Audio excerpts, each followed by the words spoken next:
Hello and welcome to the JW Thoughts channel. Today I don't have a cat with me, but I do have a dog. So we know everyone likes to have our animal appearances, so pretty. Can everyone say hi to my friend? That's Winston Smith. I think you guys have seen him before. But one more time, you can show your big Dobie face. Sit pretty. Sit pretty. Good, sit pretty. Good boy. Oh. Well, there the microphone goes. I still have the microphone on the pillow because I'm too lazy to order a new stand.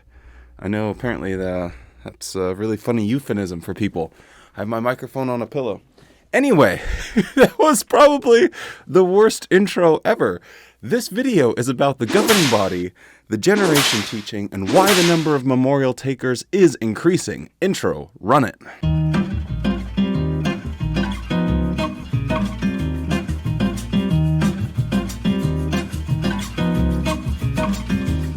Okay, so this morning I was trying to figure out what sort of video that I wanted to do for this upcoming week.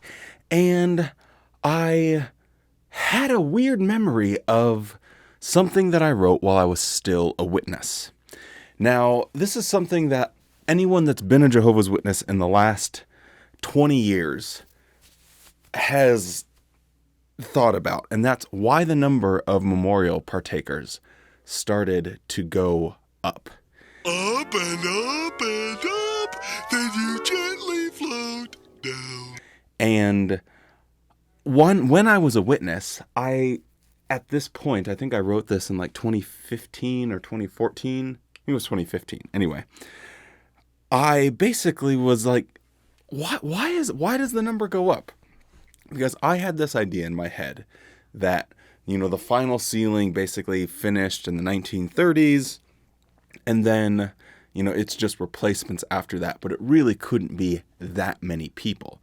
But yet, it went up from 1965 to, I think, 2010, like 40%.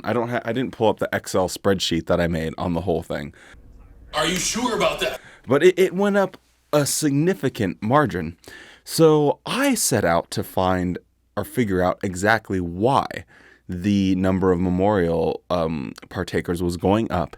And I just wanted to read this article, it's 1,700 words or whatever, that I basically wrote out while I was still a witness.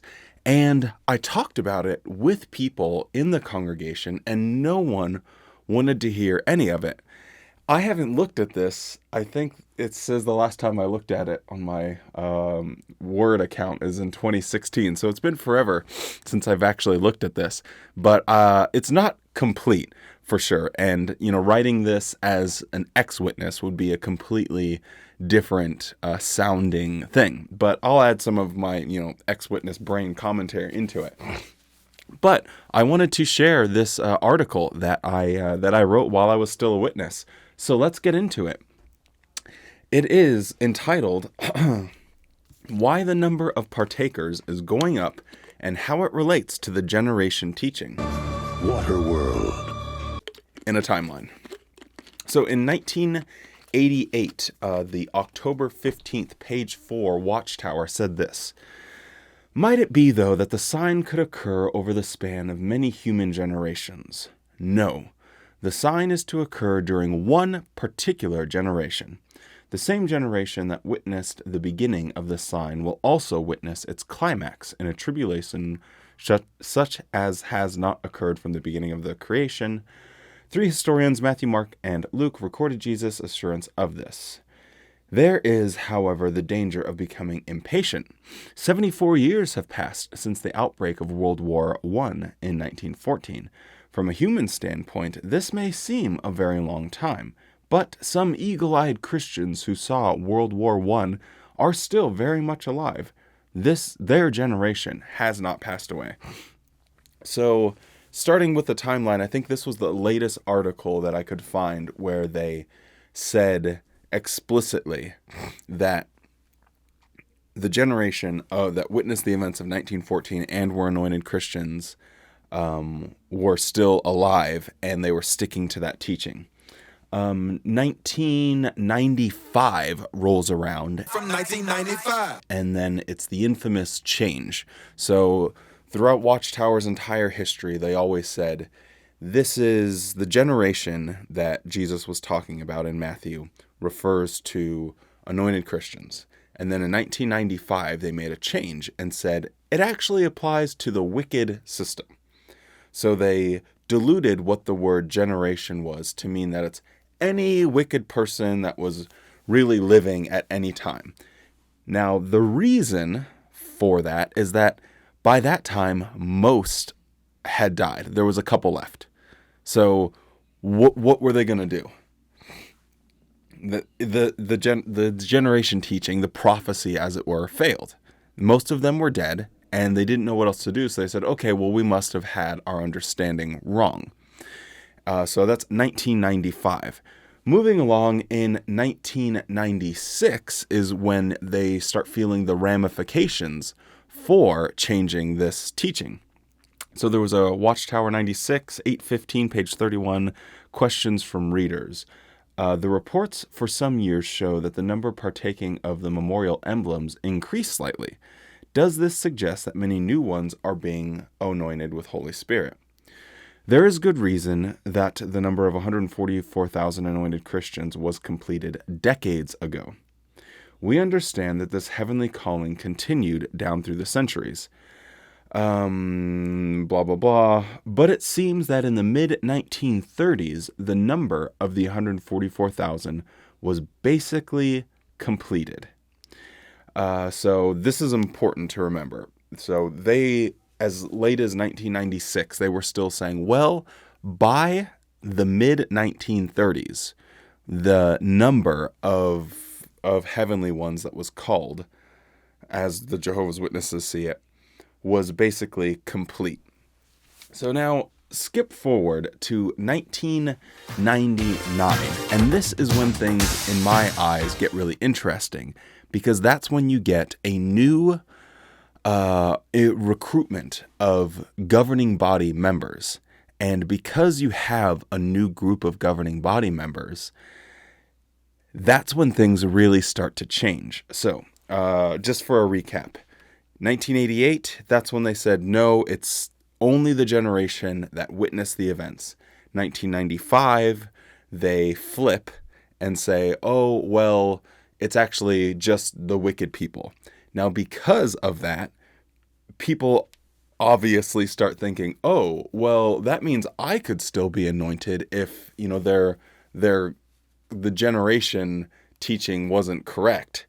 And so they witnessed a slight uptick as soon as they changed the generation teaching. And every time they change the generation teaching, there's always an uptick. So in 1999, that's when you have Brother Hurd, Lett, Pierce, and Splain added to the governing body. And they joined Brother Barber, Herschel Loos, Jacques Klein, Schroeder, Swingle, and Sidlick. And then between 1999 and 2005, Barry, Swingle, Klein, and Herschel die. And then in 2005, Jackson and Morris join. And then between 2005 and 2007, Sidlick, Schroeder, and Barber all die. Now, the reason that this is important, and I'm just going to read you verbatim the paragraph that I wrote. And remember, this is me writing as a witness. So in 2007, enough people began writing the branch curious about the legitimacy of anointed ones who started partaking after 1935 that a question from readers is issued. This was especially important because most of the governing body is younger, but they still need to be anointed in order to serve in that capacity. Most of the old governing body members are dead, and as recently as 1996, they said that the heavenly calling was mostly completed in the 1930s. The oldest member of the new crop of governing body members, everyone but Barr and Jacques, wasn't born till 1938. So the oldest wasn't born until 1938, and yet they were saying that the number had been sealed in the 1935. So it's necessary to move away from the 1930s teaching with this answer to all those that were writing about the issue. The next thing in my little essay is a 2007. When does the calling of Christians to a heavenly hope cease? Basically, through this article, it's the May 1st, page 30, questions from reader. You can look it up. But the message here is essentially, people could be called after 1935. Would it be a lot? No. But it's possible that people that are born or, serving or baptized after that date, that they could still be called and be anointed Christians. Again, I'll read you another one of my paragraphs that I wrote verbatim. Now that the 1930s teaching is gone, they can reapply the generation back to the anointed like it was from the beginning up until 1995. Applying the generation to the wicked was a bit of a stretch anyway, considering the context in the Bible. But with almost all of the ones anointed by 1914 dead, they had to offer some kind of explanation why for the last 80 years they had been saying that this generation would not die before the end. Now that it is okay for anointed to be younger, it makes the generation teaching easier to take. Then you have in 2008, they go back to the original. Well, the generation applies to people that are anointed. Now, they didn't go full bore into the overlapping generations at this point, but whenever they changed this generation teaching, the numbers of partakers shot up again. Like, it's just a statistical thing. I guess I could pull up. I'm too bored. Now, then Brother Barr and Brother Jacques, I don't know if I'm even saying that right. No. Jacques, whatever. Here's another paragraph. I like the ones that I wrote. With their deaths and lingering questions about if the generation would observe the sign of Christ's presence, it is again necessary to modify the generation teaching to include two separate groups that would make up one generation. Then, in 2010, the famous overlapping generations, where two generations can become one, gets put into place. So here is what I have for my conclusion of this whole thing. I wrote, the generation did pass away. That leaves two options. One, admit you were wrong, or two, apply the generation to someone else. Option 2 is taken and application is made to the wicked instead of the anointed. Then, when more of the governing body members get older and die, new members are appointed, and enough people are asking how they can be appointed and anointed if most of the 144,000 was filled in the 1930s. This leads to a new understanding about the 30s, which, as a consequence, opens the floodgates for partakers. So much so that there are 4,000 more now than in 1965. With that dealt with, the door is open again to correctly apply the generation. To ensure continuity, though, it is modified to be an overlapping generation, therefore giving credibility to the new members of the governing body. So I wrote this as a believing witness, and to think that I could have put all this together and not immediately just said, I am out of here. This is all crap and man-made. I can't account for that, and shame on me for not putting it together then. But it took me another year or something before everything finally just clicked. But I just thought it was so interesting that as a believing Jehovah's Witness, and you have this understanding that the anointed are these older people, and as their numbers dwindle, you think, okay, we're getting closer to the end. The farther that number goes down. But then it got so low that they had to change the generation teaching, and that's what kicked it all off. So the generation teaching has everything to do with why the number of memorial partakers has been going up for the last, I think it's 20 years now, nearly. Yeah. Since 1995, basically, I think it's been going up, with maybe a few exceptions. And then it's also interesting that the members of the governing body play such an important role in this timeline because they stick to their guns and they hold, true. And then as soon as, 1995 rolls around, most people are dead, then they change it.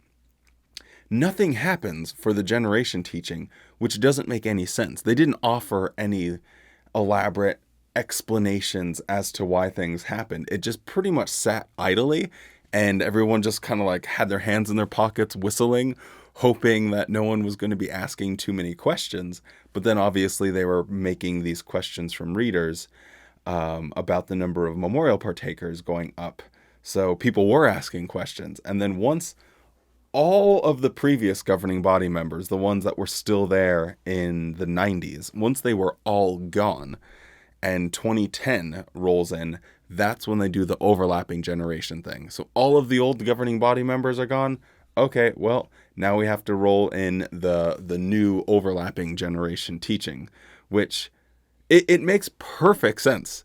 And the funny thing is when I showed this to people, no one found it that compelling, which I was just honestly like proud of myself that, I went through and looked at the history and just using nothing but Watchtower publications sort of put this narrative together that 100% makes sense.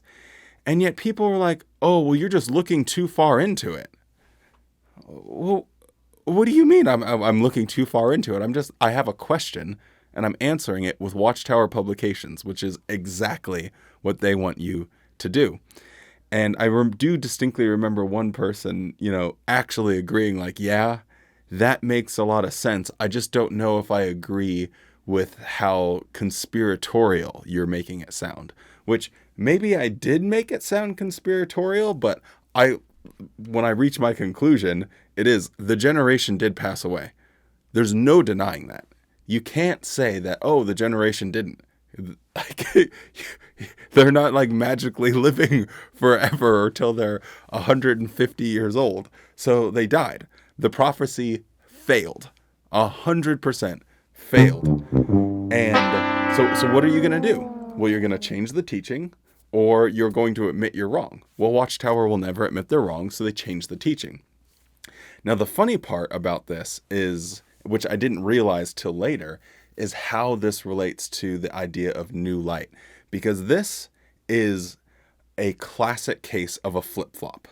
So the understanding about progressive revelation is that, you learn more as time goes on. The whole generation shenanigans is an example when first it was taught that it was the righteous people. Then it was taught that it was the wicked people. Then it was taught that it was the righteous people again. It's a flip-flop. There's no way around that. So the idea of progressive revelation, or that, your understanding and God's Holy Spirit was compelling you to learn things gradually, completely gets thrown out the window when presented with an example where old light became new light again. So anyway, this was a wild and wacky video. I thought it was kind of fun to actually go back into my witness brain and see something that I had written. I have a few more of these that I pulled up because I went into my old OneDrive file and saw some of them lingering around. So we'll talk about some of those in a upcoming future video. Thank you so much for joining me for another episode of, what are we calling this?